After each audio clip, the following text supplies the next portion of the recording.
Trucking seems simple. Pick up a load, drive, deliver.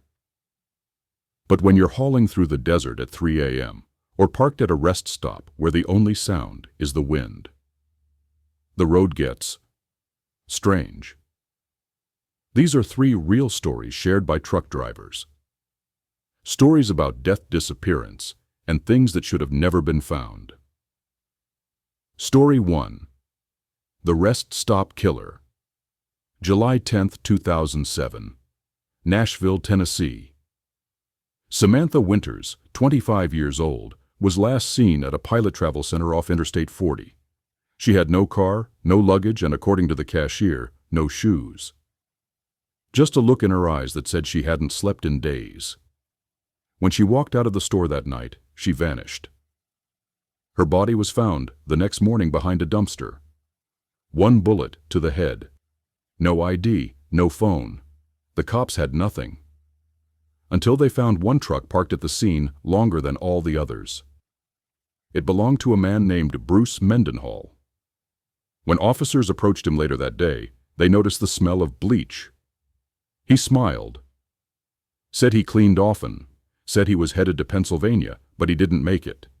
He was arrested hours later, and inside his truck, they found gloves, a loaded pistol, a blood-stained mattress, and plastic sheeting.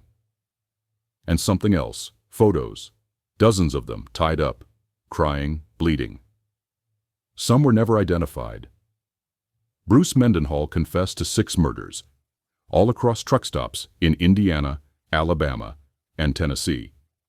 But detectives believe the real number could be over 20. He's still alive, still in prison, and he's never told them where the rest of the bodies are. Story 2. Mile marker. 213. This next story didn't come from police reports, it came from a trucker forum. The user's name was DarkFreight13.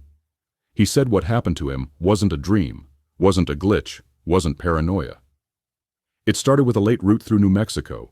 Same road he'd driven dozens of times, straight shot, no stops. But that night he noticed something strange. A rig was pulled over on the shoulder. No hazard lights, engine off. Cab empty. He slowed, rolled down his window, called out, nothing. He figured it was a breakdown until he looked at his GPS. His own rig dot was glitching. It was showing him ahead of his location, then behind. Then split in 2.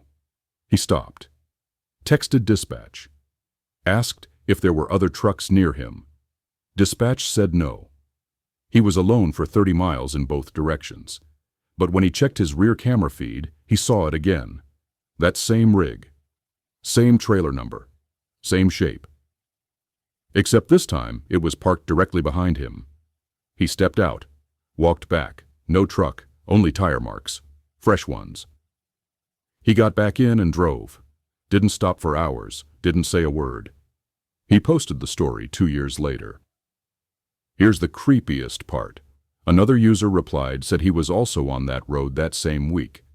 And he remembered a truck pulled over at mile 213 that had the exact same license plate as his own.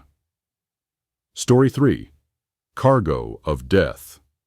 On March 22, 2018. A refrigerated trailer was stopped by border agents outside Laredo, Texas. It was marked as seafood. Manifest said Atlantic cod. Destination: a storage facility in Houston. But when officers opened the doors, there were no fish, only bodies. 7 adult males duct-taped bound frozen. Each one had a plastic bag taped over their head and bullet wounds in the chest. The driver was 38-year-old Diego Morales. He told officers he was just the hauler, that the cargo was sealed when he picked it up, and that he had been paid in cash by a man wearing sunglasses and a hood. But there was a problem. Diego had made this run 5 times in the last 2 months.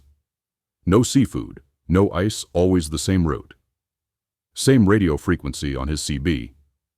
And no cell phone use allowed during transport.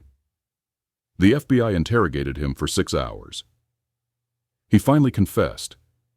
He was working for the cartel.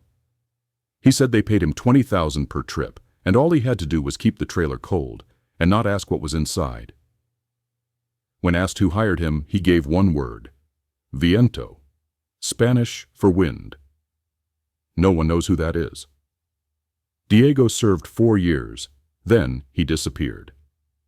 2 months after his release, his house burned to the ground. No bodies recovered. Some say the cartel finished the job.